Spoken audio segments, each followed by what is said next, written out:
Oui. J'ai besoin d'aller là-bas, je ne vais plus. Monsieur Amouzou, Oui. vous nous expliquez d'une manière très intéressante l'intelligence financière. Oui. Si aujourd'hui vous démarrez ce projet, vous démarrez ce que vous êtes en train de déployer, où est-ce que vous allez trouver les professeurs pour encadrer les gens? D'autant plus que dans nos cursus scolaires et universitaires, on n'a jamais entendu parler d'intelligence financière, d'éducation financière. Oui, c'est dommage. Il n'y a pas de jour où l'argent n'impacte pas notre vie. Mais malheureusement, bon, c'est triste. Mais il le faut maintenant, petit à petit, même depuis le primaire. Montrer aux enfants l'argent. L'argent, ça nous impacte chaque minute. Ok, vous parlez d'enseignants et de professeurs. J'ai signé un partenariat avec ceux qui ont monté ce projet. C'est dans les 2 premières années, eux qui vont s'occuper de la formation, du coaching. Ils savent faire. C'est depuis 2015 qu'ils le font. Ils viendront travailler avec nous ici. Ils ne viennent pas en groupe. C'est des modules. Quand chacun doit assurer son module, il vient, il travaille, il repart. C'est cela. Et ça entraîne quand même des coûts. Et parce qu'ils savent faire. Et je ne vous cache pas, moi je me suis déplacé pour aller visiter des entreprises créées par des étudiants, par des apprenants de ce cursus. J'ai été les visiter une jeune fille, elle a fait couture, stylisme, modélisme. Aujourd'hui, elle coud des choses qu'elle exporte vers l'Europe, vers l'Amérique, etc. Oui, j'ai visité quelqu'un qui a fait l'informatique. Ben attends, il fait des choses pas croyables. Et lui, ça, je l'ai déjà fait venir ici. Il donne une formation aux jeunes de 7 à 17 ans. Il leur apprend à faire de petites voitures qu'ils manipulent à distance. C'est-à-dire que il rentre immédiatement dans l'intelligence artificielle. Voilà un truc que je vais lancer ici. Oui. Maintenant, je voudrais que vous expliquiez, on revient un peu en arrière. Ok. Selon vous, puisque la nature, vos formations vous ont permis d'avoir des lunettes qui détectent les opportunités. Oui, sinon, c'est si vrai que ça, je serais déjà milliardaire. Non, vous allez l'être avec tout ce que vous êtes en train de nous dire. M. Amouzou, oui. Expliquez-nous ce qui se fait que nous, ici, on a des gens qui ont le Master 1, le Master 2 et qui sont des émigrants. Ils ne veulent pas prendre de risques. Ou du moins, c'est les pensées limitantes qui les laissent sur les émigrants. Parce qu'ils te disent ce que je dis là. Mais où nous on va trouver l'argent pour créer l'entreprise? Et si on crée l'entreprise là, où on va trouver client? C'est risqué, c'est ça les limites qu'ils s'imposent eux-mêmes. Et c'est ça qu'il faut débloquer. Il faut casser ça. Les structures existent. L'État a mis en place des structures pour accompagner cette jeunesse. Comment je vais avoir master et PhD des émigrants? Ah non, je peux faire des émigrants un temps. Économie, je lance mon petit truc. Vente de légumes bio dans mon quartier. Je ne suis pas obligé de rester là. Je conduis des émigrants, mais je peux réfléchir et devenir propriétaire de mon émigrant. Ah oui, ah oui. Et puis, de fil en aiguille, si je m'organise, si j'économise bien, si je suis sérieux, au lieu de boire 2 bières par jour, je reviens à 1 bière, au lieu bon, faire des économies. Avec ces économies-là, je peux acheter, grâce à des institutions de microfinance par exemple, je peux, si j'ai un peu d'économie, acheter encore nos émigrants qu'un autre conduit. Ce travail que lui fait, ce n'est plus moi qui le fais. Et si je continue comme ça, je peux avoir 2, 3, 4. À propos des émigrants, il y a un truc, quand je parle de ça aux étudiants, ils disent « Ah non, tu achètes ça » et puis le gars, il rentre dans le Ghana avec. Ou bien il va faire accident, bon, et puis c'est fini ton argent. Je dis « Écoutez, il y a ce qu'on appelle les assurances. Assurance tout risque. Ils vont te dire « Ah, c'est cher. » Oui, c'est cher. Ça rentre dans les coûts. Ça rentre dans les coûts. Et c'est ça qu'on va amortir. Si le type il rentre dans le Ghana avec ton truc, l'assureur, il paye tout. Assurant tout risque. Si accident, tu n'as rien à foutre. Il s'en occupe. Et puis si tu as acheté ça, et que toi tu es travailleur, tu as acheté ça, tu as pris cette disposition. Et d'ailleurs, avant de confier la moto à quelqu'un, tu l'amènes, il amène quelqu'un pour le cautionner. Et vous allez chez un huissier ou un avocat, et lui aussi signe. Comme dirait l'autre en cas de Kessia. Il faut mettre des précautions. Au lieu de rester là, dire, bon, non, vraiment, non, on va tout perdre. Comment ça? Il y a des solutions. Il faut y aller. Effectivement, on a du boulot. Il faut le reconnaître. Le gouvernement se bat, ils font comme ils peuvent. Mais il faut que ça soit réceptif. Il faut que cette jeunesse-là comprenne qu'il n'y a pas tout. Le gouvernement seul ne peut pas tout faire. Nous devons prendre nos responsabilités, chacun à son niveau. C'est la somme des valeurs ajoutées par chacun qui fait la richesse nationale. Donc on doit tous essayer d'apporter notre petite pierre à la construction de la nation. C'est important. Oui, M. Amouzou, Oui. ce que vous venez de déballer ici dans ce numéro d'idées est plus qu'intéressant. Mais qu'est-ce qui vous a poussé à réfléchir à tout cela? Mais c'est mon milieu de base, d'où je sors. C'est lequel? Ben, je suis né d'un père eaux et forêt qui allait à la retraite à 24 000 et quelques et qui avait 28 enfants en ce moment. Et moi, personnellement, c'est pas... J'étais très tôt orphelin dans cette marmaille-là. J'étais très tôt orphelin. Ma mère est décédée. C'est sur une photo, on me l'a montré, on dit c'est ta mère. J'ai dit oui. Je suis né dans l'adversité, dans le combat, dans la lutte. Donc, en évoluant comme ça, Dieu merci, j'ai fait de bonnes études. Je n'étais pas si mauvais que ça. Bac C, maîtrise à l'université de Lomé ici, qui s'appelait l'université du Bénin. Oui. Je suis parti sur l'Abidjan où j'ai fait un DEA à l'université d'Abidjan. Ça devait me conduire à la thèse, mais moi je ne voulais pas enseigner. Docteur, non. Je suis parti en France, j'ai fait un DESS, diplôme d'études supérieures spécialisées en gestion des petites et moyennes entreprises. Je suis rentré au pays. Donc, qu'est-ce qui m'a amené aujourd'hui à ces réflexions? C'est que j'ai compris que sans l'éducation, la formation, le savoir, je serais resté au village avec mes 15 femmes, ma foultitude d'enfants en train de trôner parmi eux là, machin. C'est grâce à l'école que je suis où je suis aujourd'hui.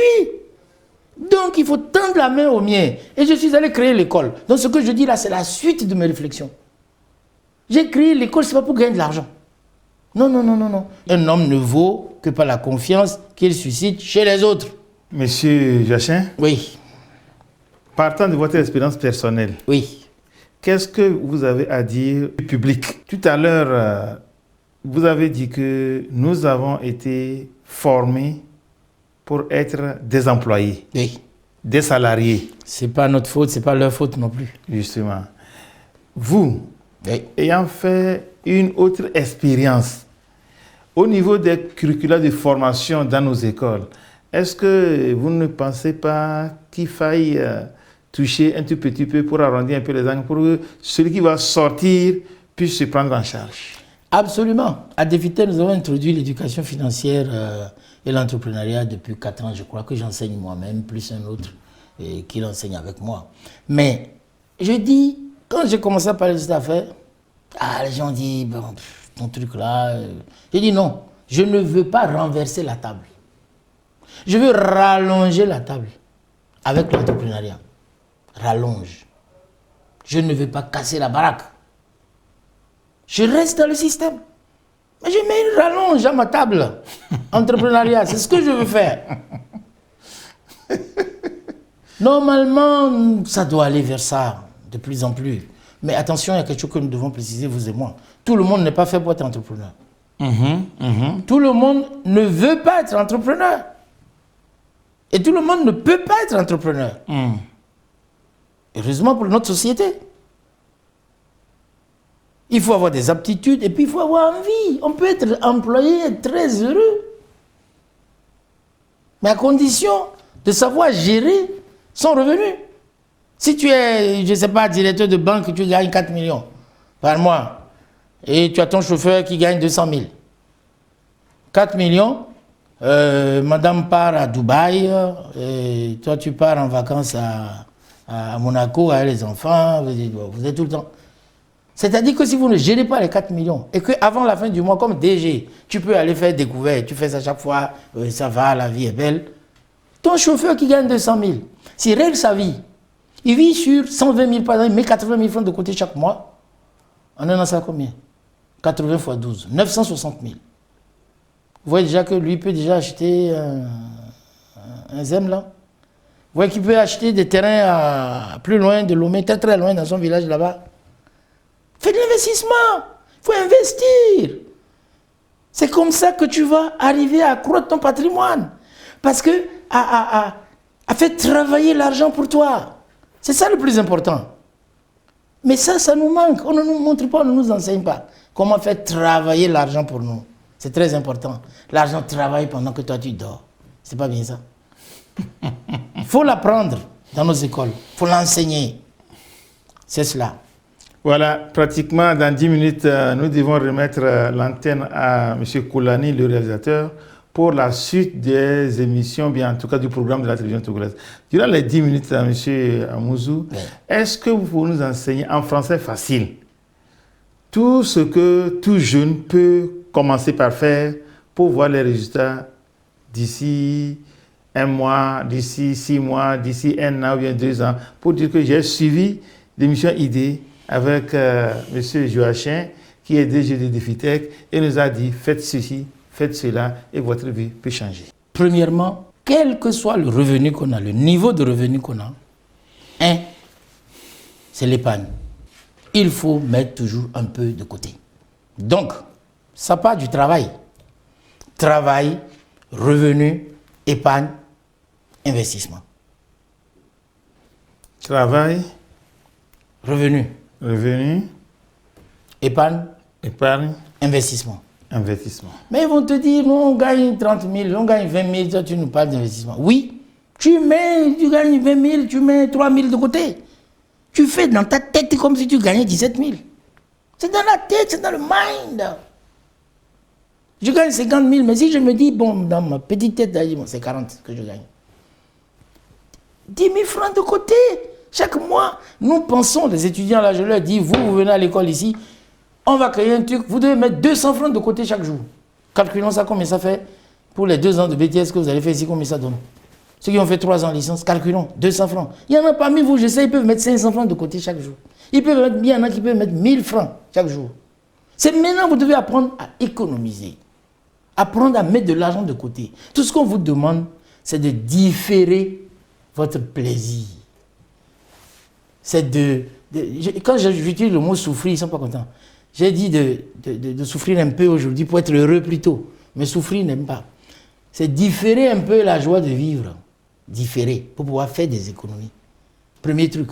Maintenant, il faut apprendre. Aujourd'hui, on a YouTube. Sur YouTube, c'est une mine. Il y a tout. Quel que soit le domaine où vous voulez aller, il faut aller vous former. Travail, revenu, épargne, investissement. Heureusement, ça s'apprend. Comment investir, ça s'apprend. EPCSV. Entreprendre pour changer sa vie. C'est à la portée de tout le monde. Et j'invite tout le monde à venir. L'autre problème, c'est que, quel que soit le montant que nous donnons là, j'ai envie que les gens viennent même s'ils n'ont pas d'argent. Vous allez me demander comment j'ai fait. J'ai fait Magic. Qu'ils viennent même s'ils n'ont pas d'argent, parce que quand ils vont suivre ces formations-là, je vous jure qu'ils viendront me payer. Et je me dis que je vais mettre aussi, je n'ai pas encore mis, mais je vais le mettre, satisfait ou remboursé. Au bout de 3 mois, vous pouvez me dire, bon monsieur, c'est bon, on ne veut plus. Remboursez-nous. Pas au bout de 7 mois, hein. J'ai dit au bout de 2 mois comme ça, si vous voyez que ça ne va pas, remboursez-nous. Vous remboursez, vous partez. C'est que vous n'êtes pas fait pour être entrepreneur. Parce que moi, je connais le contenu de ce truc. Pour la faire une autre émission où je vais vous présenter les livres que ces gars doivent lire. Le moine qui vendit sa Ferrari. L'homme le plus riche de Babylone. La chèvre de ma mère. Il y a au moins une vingtaine de livres qu'ils doivent lire. Et si tu ne lis pas, on saura. Parce qu'il y a des fiches que tu dois remplir. Non, le truc est tellement bien organisé. Et à l'inscription, déjà, tu dois indiquer une idée d'entreprise. Ça les fait réfléchir. Ça peut ne pas être livré l'idée qui sera retenue. Parce que toute idée d'entreprise, tu as trouvé une solution à un problème. Toi, tu crois. Il faut aller confronter l'idée au marché. Que dit le marché par rapport à mon idée? Si le marché ne répond pas, on doit barrer ça et recommencer. Si le marché répond, tu as créé une entreprise. Tu as créé une entreprise. Donc, il précise l'idée d'entreprise déjà au départ. Ça les fait un peu réfléchir avant qu'on ne rentre dedans. Ensuite, sur la fiche d'inscription, il doit y avoir quelqu'un pour te cautionner. Pas forcément pour l'argent, qui va te suivre aussi. Ça, c'est toi qui choisis. Mais nous avons des coachs qui vous suivent. C'est une équipe, hein. C'est une équipe que je déplace. C'est du vécu. Donc, moi, je suis totalement convaincu de mon affaire. Oui, monsieur Joachim. Oui.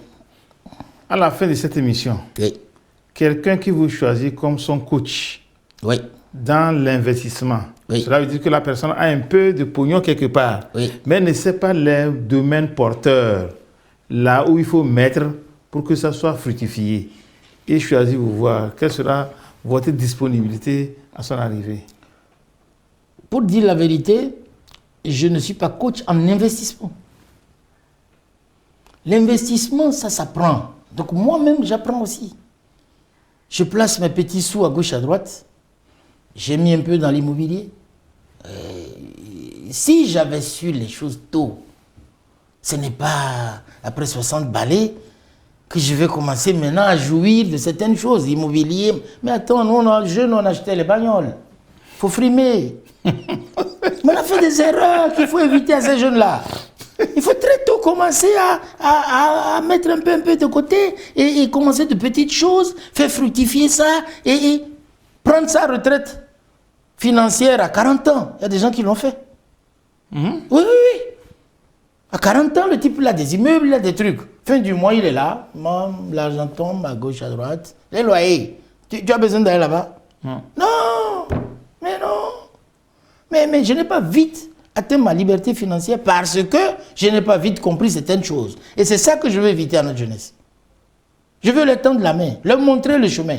J'ai déjà monté un peu la montagne. Je peux entraîner des gens avec moi.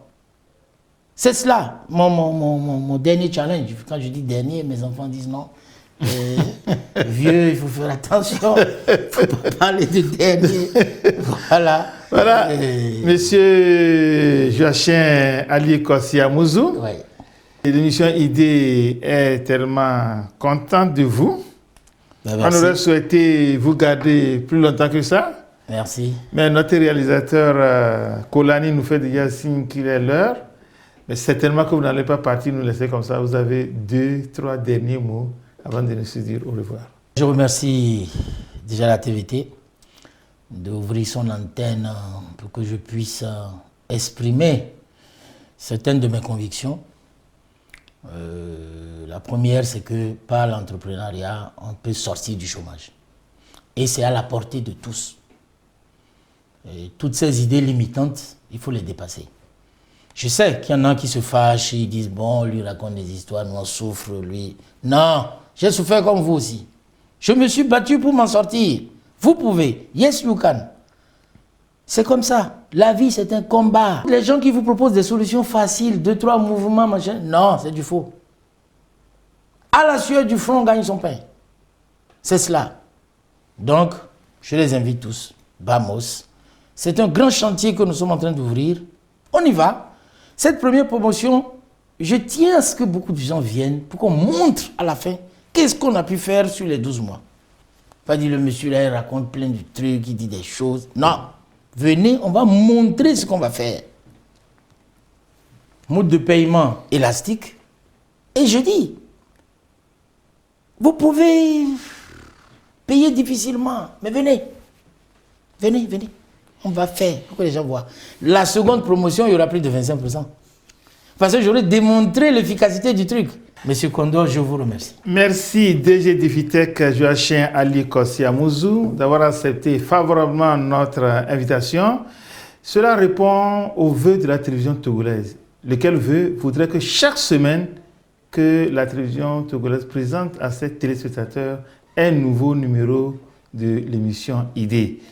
Puisque c'est la première fois à M. Amouzou Ali Kossi Joachim de passer dans l'émission Idée, la toute dernière question, c'est de savoir si demain, l'émission Idée, M. Joachim, vous invitez pour la deuxième fois, allez-vous venir ou non? Quelle sera votre réponse? Avec plaisir.